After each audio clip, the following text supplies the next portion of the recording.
नमस्कार। आज मैं फिर आपके सामने अपराध की एक और घटना लेकर आया हूँ।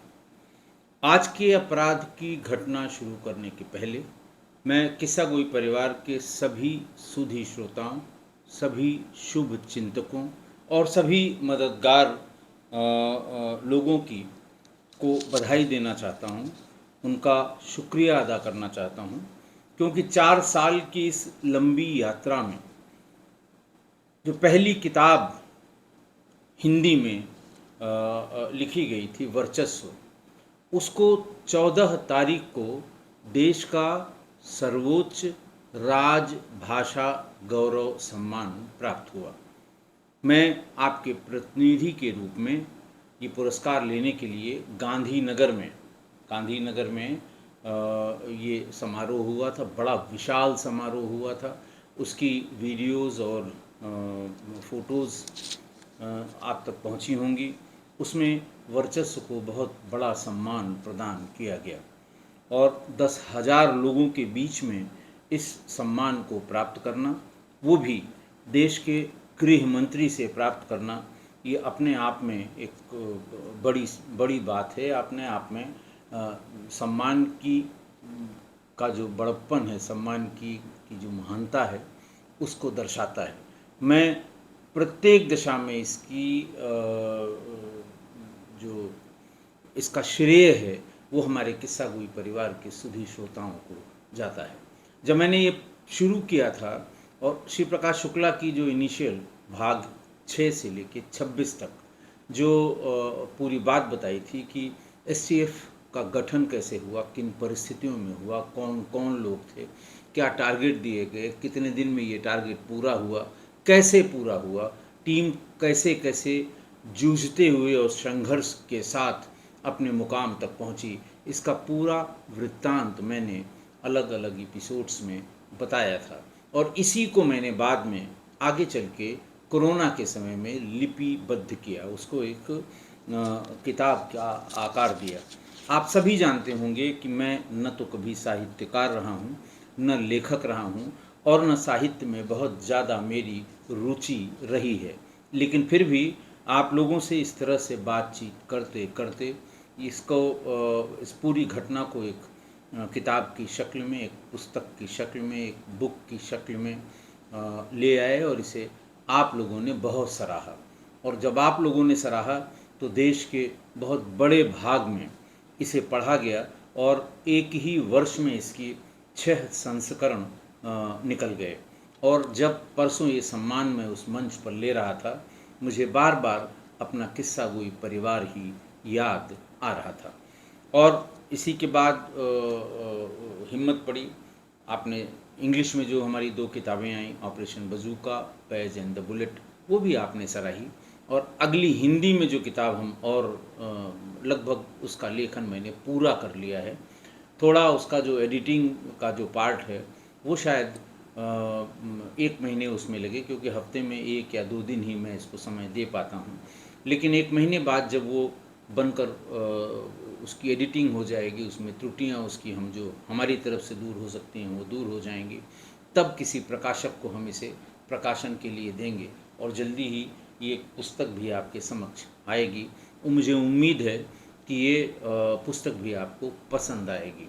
पुस्तक का कथानक 1993 में मुंबई बम ब्लास्ट के बाद अंडरवर्ल्ड में किस तरह का डिवीज़न हुआ, कैसे दोनों गुट एक दूसरे के खून के प्यासे हुए, कैसे एक दूसरे से बदला लेने के लिए उन्होंने क्या क्या इस देश में और देश के बाहर नहीं किया, इन सब का सिलसिलेवार जो विवरण है मैंने इस पुस्तक में दिया है। और अभी फ़िलहाल इसका नाम अंतहीन रखा है। अगर प्रकाशक कोशिश करेंगे, पहले से कोई इस हेडलाइन पे कोई पुस्तक अगर नहीं बनी होगी तो ये अंतहीन के नाम से ही प्रकाशित होगी। तो एक बार फिर से अपने सभी सुधी श्रोताओं को, अपने सभी शुभचिंतकों को, सबका हृदय से आभार, इतने बड़े सम्मान तक हमको पहुंचाने के लिए, इस पुस्तक को पहुंचाने के लिए। एक बार फिर मैं अपील करूंगा कि हम इस किस्सा गोई के स्वरूप को और थोड़ा बड़ा करना चाहते हैं। और इस सिलसिले में मैंने पिछले एपिसोड्स में, रिपीटेड एपिसोड्स को छोड़कर अपने तमाम QR कोड दिए हैं, जो ऐप हैं जिनके थ्रू दिया जाता है, फ़ोन पे है और भीम है, तमाम QR कोड दिए हैं। तो अगर आप सहायता करना चाहते हैं और इसके एक दूसरे स्वरूप में हम आप तक पहुंचना चाहते हैं, तो आप दिल खोलकर मदद करिए। और हम जल्दी ही इसका एक नया स्वरूप अपराध में और समसामयिक विषयों में, अपराध से संबंधित, जिसके लिए हमारे सुधी श्रोता बार बार डिमांड करते हैं, उस पर हम अलग से एक दूसरा चैनल शुरू करना चाहते हैं। आपने नाम भी उसका सुझाया है, उसका नाम भी तय कर दिया गया है, लेकिन उस सेटअप को तैयार करने में थोड़ा वक्त लगेगा और थोड़ी सी आपकी सहायता की आवश्यकता है। अब मैं आता हूँ आज की अपराध की घटना पर। उत्तर प्रदेश है अपना प्रदेश, ये वहीं का किस्सा है। जिला है महाराजगंज, कोतवाली है उसकी ठूठी बारी थाना है, जो कोतवाली रैंक का थाना है। यहाँ पर 13 सितंबर 2025 को रात करीब 3 बजे किसी व्यक्ति ने 112 नंबर यानी कंट्रोल रूम पर ये फ़ोन किया कि सिंदुरिया निचलौल मार्ग पर दमकी गांव के पास दमकी गैस एजेंसी के से थोड़ा सा आगे की तरफ सड़क पर एक व्यक्ति की लाश पड़ी है, एक अज्ञात व्यक्ति की लाश पड़ी है। ऐसा लग रहा है जैसे उसके शरीर के ऊपर से भी कोई मोटरसाइकिल या छोटा वाहन गुजर चुका है। लिहाजा तुरंत पहुंच के इसको वहां से हटाया जाए और देखा जाए किस वजह से ये अज्ञात लाश वहाँ पड़ी है, ताकि शव का और ज़्यादा नुकसान न हो। बहरहाल निचलौल थाना वो पड़ता है। निचलौल थाने के जो थाना प्रभारी थे वो वहाँ पर पहुँचे और दमकी गैस एजेंसी के पास युवक के शव को देखा। पुलिस को शव को पहचानने में बहुत ज़्यादा दिक्कत नहीं हुई, क्योंकि उसकी पहचान नागेश्वर रौनियार, ये राजाबारी गांव का कोतवाली ठूठी बारी का रहने वाला व्यक्ति था, क्योंकि मुख्य मार्ग पर ही वो गांव भी है। हालांकि जिस स्थल पर ये शव मिला था वहाँ से इसके रिहाइश वाला गांव लगभग 25 किलोमीटर की दूरी पर है। खैर, पुलिस ने शव को कब्जे में लेके और घर वालों को सूचना दी और मृतक नागेश्वर रौनियार के पिता केशव राज रौनियार मौके पर पहुँचे, भी थाने पहुँचे और उन्होंने तहरीर दी। तहरीर में उन्होंने 2 लोगों को नामजद किया। एक मृतक नागेश्वर की पत्नी नेहा रौनियार और दूसरे उसका प्रेमी जितेंद्र, वो भी उसी गांव यानी राजाबारी का रहने वाला था। इन दोनों के नाम नामजद रिपोर्ट मृतक के पिता ने कराई हत्या की और पुलिस फिर इन दोनों को ढूंढने लगी। पिछले संडे को यानी 14 सितंबर की बात थी। 14 सितंबर को पुलिस ने आरोपी नेहा और उसके प्रेमी जितेंद्र को पास से ही एक गांव से गिरफ्तार कर लिया। दोनों की गिरफ्तारी के बाद घटना के पीछे के कारण को जानने का पुलिस प्रयास करने लगी। ये पता लगा कि इन दोनों की शादी यानी मृतक और उसकी पत्नी नेहा की शादी ये लव मैरिज थी, यानी प्रेम विवाह थी। काम के सिलसिले में नागेश्वर, चूँकि ये जो आपका महाराजगंज जिला है ये नेपाल की सीमा से सटा हुआ है, तो काम के सिलसिले में नागेश्वर का अक्सर नेपाल आना जाना लगा रहता था। और करीब 6 वर्ष पूर्व नेपाल के नवलपरासी जिला है जो सटा हुआ है हमारे भारत की सीमा से, उत्तर प्रदेश की सीमा से। नवलपरासी जिला का एक गांव है गोपालपुर, कस्बा है बल्कि, गोपालपुर की रहने वाली नेहा रौनियार से नागेश्वर की देखा देखी हो गई। देखा देखी का मतलब नज़र एक दूसरे पर पड़ी और फिर नज़र अटक गई। नेपाल बराबर आते जाते दोनों में जो प्रेम प्रसंग था, यानी प्रेम की पींगें वो बहुत बढ़ने लगी और कुछ ही दिन बाद दोनों ने परिवार की रजामंदी से शादी कर ली और शादी के बाद उनको एक 6 वर्ष का बेटा भी है इस समय। बीते करीब 1 वर्ष से नेहा का अपने ही गांव के रहने वाले शख्स जितेंद्र से वहाँ भी नज़रें अटक गईं, इनकी उनसे अटक गईं, उनकी इनसे अटक गईं और फिर दोनों का प्रेम प्रसंग आगे बढ़ा तो पति नागेश्वर को इसकी भनक लग गई। अब ये बातें हमेशा पता लग जाती हैं, लेकिन फिर भी लोग ये मान के चलते हैं कि हम तो छिप छिप के मिल रहे हैं, हम तो सिर्फ फ़ोन पर बात कर रहे हैं, किसी को क्या पता लगेगा। बहरहाल पति को इसकी खबर लग गई और उसने नेहा पर शिकंजा कसना शुरू कर दिया, घर से बाहर निकलना बंद कर दिया, घर में किसी का आना जाना भी बंद कर दिया और ख़ासकर जितेंद्र का आना जाना बिल्कुल बंद कर दिया। लेकिन इन बंदिशों से नेहा बहुत नाराज़ हो गई और उसने कहा कि ठीक है, मैं इतनी बंदिश में नहीं रह सकती, मैं अलग रहूँगी। और फिर बातचीत फ़ोन से दोनों की होती रही, जितेंद्र और नेहा की। उन दोनों ने वहीं कस्बे में एक अलग किराए का मकान ले लिया, जिसमें जितेंद्र और नेहा बतौर पति पत्नी अपने बेटे आद्विक के साथ रहने लगी। इस बीच में 2 बार नागेश्वर अपनी पत्नी नेहा को समझाने के लिए किराए के इस मकान पर गया, उसके साथ मारपीट भी की, लेकिन नेहा ने साफ मना कर दिया कि वो उसके साथ यानी अपने पति के साथ नहीं रह सकती, वो जितेंद्र के साथ ही रहेगी और आगे चलकर हम दोनों शादी कर लेंगे। बात जब नहीं बनी और वापस लौट गया, तब जितेंद्र और नेहा ने मिलकर ये डिसाइड किया कि ये ऐसे ही आता रहेगा, मुझे पीटता रहेगा, तुम पर दबाव बनाता रहेगा, बदनामी होती रहेगी, लिहाजा इसको रास्ते से हटाया जाना बहुत ज़रूरी है।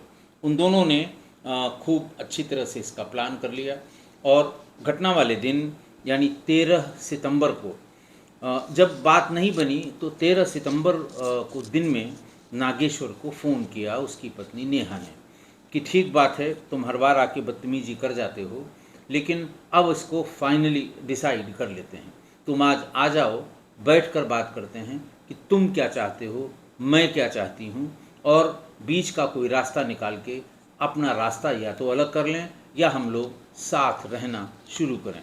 नागेश्वर को कुछ उम्मीद जगी कि शायद ये बुला रही है और अब हमारे साथ वापस रहेगी। बहरहाल बड़े खुशनुमा माहौल में नागेश्वर घर पहुंच गया। वहाँ पर नागेश्वर को उसकी पत्नी नेहा ने शराब पिलानी शुरू कर दी। जब वो नशे में दाएं बाएं होने लगा, इसी बीच में अपने प्रेमी जितेंद्र को फ़ोन करके उसने बुला दिया। ये सब इसके पहले उसने अपने बेटे आद्विक को नींद की गोलियां 3 या 4 जो जितेंद्र ले आया था उसको मिठाई में मिला के खिला दिया, और जब ये इंश्योर कर लिया कि वो सो गया है, हिलाने डुलाने पर चीखने चिल्लाने पर भी नहीं उठेगा, तब फिर उसने और ज़्यादा शराब पिलानी शुरू की नागेश्वर को। थोड़ी देर में जब नशे में हो गया वो, तो अपने सफ़ेद रंग के दुपट्टे से उसके हाथ पैर को बांध दिया, बुरी तरह से बांध दिया।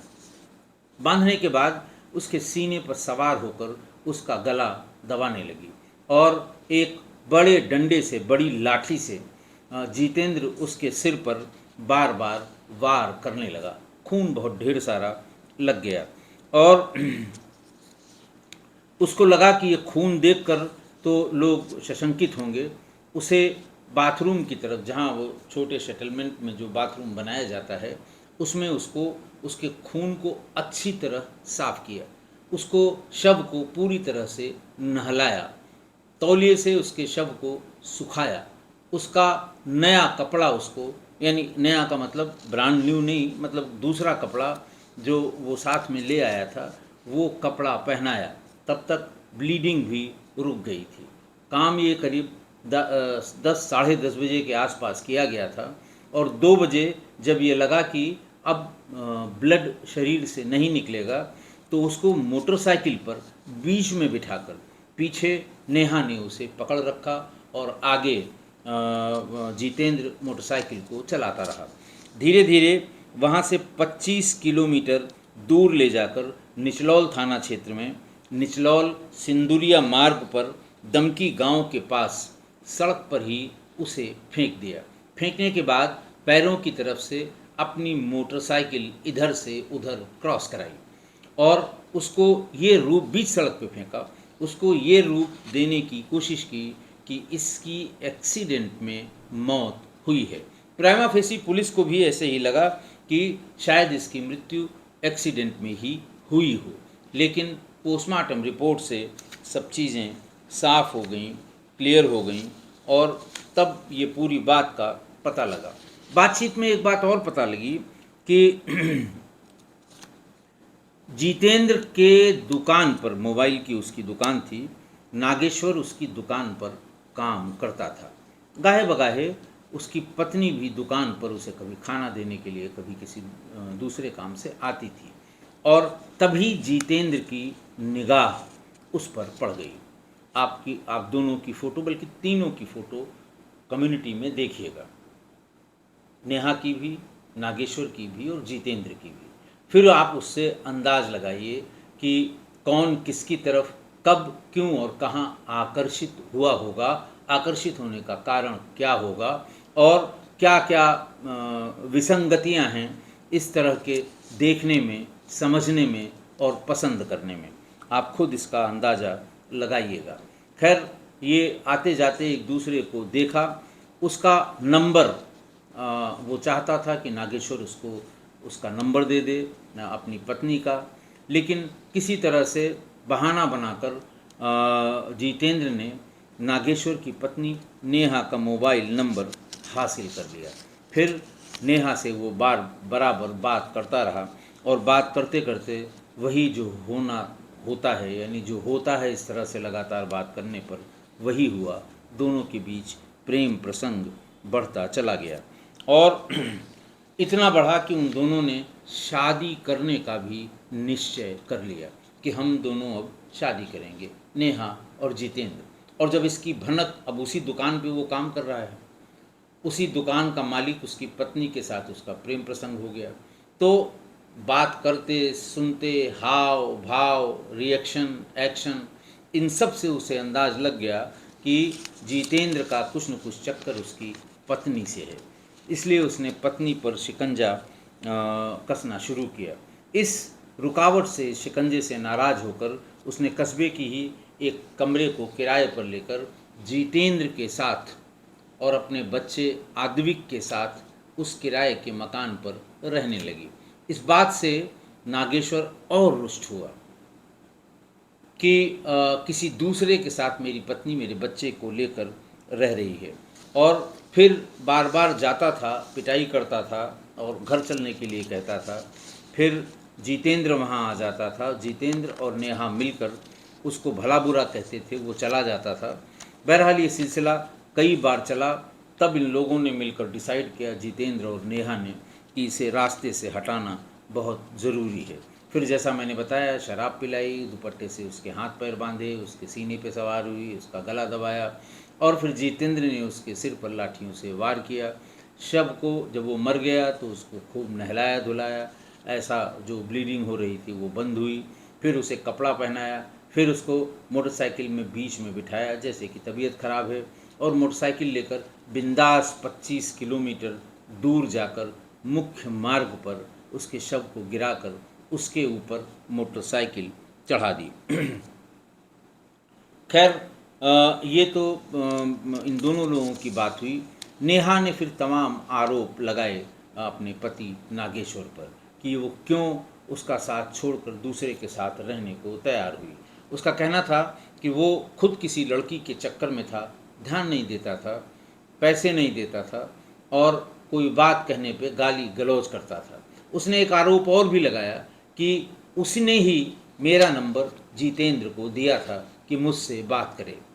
यानी वो चाहता था कि जितेंद्र मुझसे बात करे। एक और आरोप जड़ा उसने कि कभी कभी वो अपने साथ ले जाकर जितेंद्र से मुझे मिलवाता था। हालांकि ये बात बाद में पुलिस का कहना था कि यह आरोप गलत है। नेहा ने यह भी आरोप लगाया कि करीब 3 महीने से नागेश्वर ने उसे अकेला छोड़ दिया था, इसलिए वो और बात भी नहीं करता था, इसलिए वो महाराजगंज कस्बे में ही किराए के कमरे में जितेंद्र के साथ रहने लगी थी। और न तो नागेश्वर उसे तलाक दे रहा था, न ही उसे अपना रहा था। उसके पास कोई चारा नहीं था सिवा उसकी हत्या करने के, ऐसा नेहा ने बताया। खैर, पकड़े गए दोनों, कन्फेशन हो गया, बात तस्दीक हो गई। जो उन्होंने बताया उसको सीक्वेंस ऑफ इवेंट को जोड़ा गया, चेन ऑफ इवेंट तैयार हो गई और फिर विवेचना आगे बढ़ रही है। 2 दिन पहले की बात है, चार्जशीट भी लग जाएगी। आज की घटना देखिए, आज फिर एक पत्नी और उसके प्रेमी की शह पर मारा गया। पत्नी और उसके प्रेमी ने मिलकर ये हत्या कर दी। लेकिन जिसकी हत्या हुई और जिसने हत्या कराई यानी पति पत्नी, ये दोनों का प्रेम विवाह था, यानी लव मैरिज थी। और पिछले 1 महीने में इस तरह की चौथी घटना मैं बता रहा हूँ जिसमें शादी तो प्रेम विवाह हुई, लव मैरिज हुई, एक दूसरे को पसंद करके शादी की, लेकिन जब थोड़ा सा स्थायित्व दाम्पत्य जीवन में आया तो पत्नी के किसी दूसरे से संबंध हो गए। लव मैरिज में ये कि शादी हुई, थोड़ा सा स्थायित्व हुआ कि किसी दूसरे से संबंध हुए और ये संबंध इस कदर परवान चढ़े कि पहली पसंद यानी अपनी पति की हत्या दूसरी पसंद के साथ यानी प्रेमी के साथ मिलकर कर दी गई। अब जो खराब बात यह है कि ये ट्रेंड बहुत तेज़ी से समाज में आ रहा है। मैंने बताया कि महीने भर में ही ये चौथी घटना है। हालांकि पतियों की हत्या की लगातार हुई घटनाओं के बाद मैंने मना कर दिया था कि अब ये पतियों की हत्या वाले मैं नहीं करूँगा, आप तक नहीं पहुँचाऊँगा, क्योंकि अति हो गई थी। लेकिन अब क्या किया जाए, अब ये इस समय जो ये टेंडेंसी है, जो ये ट्रेंड है, वो चल ही रहा है। प्रेम विवाह में ऐसा धोखा अब ट्रेंडिंग में है कि प्रेम विवाह के बाद भी पति की हत्या दूसरे प्रेमी के साथ यानी किसी प्रेमी के साथ मिलकर। एक पहले का एस्टेब्लिश्ड, मैं पुरानी बहुत ढेर सारी अपनी अपराध कथाओं में बता चुका हूँ कि अरेंज मैरिज की अपेक्षा लव मैरिज कम टिकाऊ हुए। मैंने आपको कोई डाटा शेयर किया था कि लव मैरिज हुई और 2 साल 3 साल 4 साल बाद फिर दोनों के रास्ते अलग हुए, चाहे तलाक हुआ हो, चाहे एक दूसरे के खिलाफ मुकदमा लिखवाया हो, चाहे एक दूसरे को तंग किया हो, लेकिन वो चला नहीं बहुत। ये प्रतिशत अरेंज मैरिज में रहने वाले जो पति पत्नी हैं उनसे बहुत ज़्यादा था। लेकिन तब ऐसा नहीं था कि इस संबंध से अलग होने के लिए उनमें से किसी को किसी की हत्या करनी पड़े। घर परिवार बैठा, बात नहीं बनी, अलग हो गए, वो मायके रहने लगी, वो वहाँ रहने लगी, एक दूसरे के खिलाफ मुकदमा लिखाया जाने लगा, दुनिया भर का जो और किस्सा कहानी है वो होने लगा, लेकिन हत्या नहीं होती थी।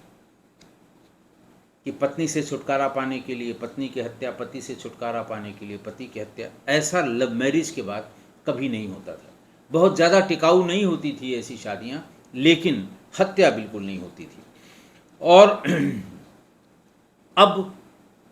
अब ये अलग होने के लिए और नए प्रेमी के साथ रहने के लिए ये प्रेम विवाह वाले जोड़ों में पति की हत्या पत्नी और प्रेमी मिलकर कर रहे हैं। ये घटनाएं समाज का बहुत नुकसान कर रही हैं, बहुत ज़्यादा। अब किस पे यकीन किया जाए?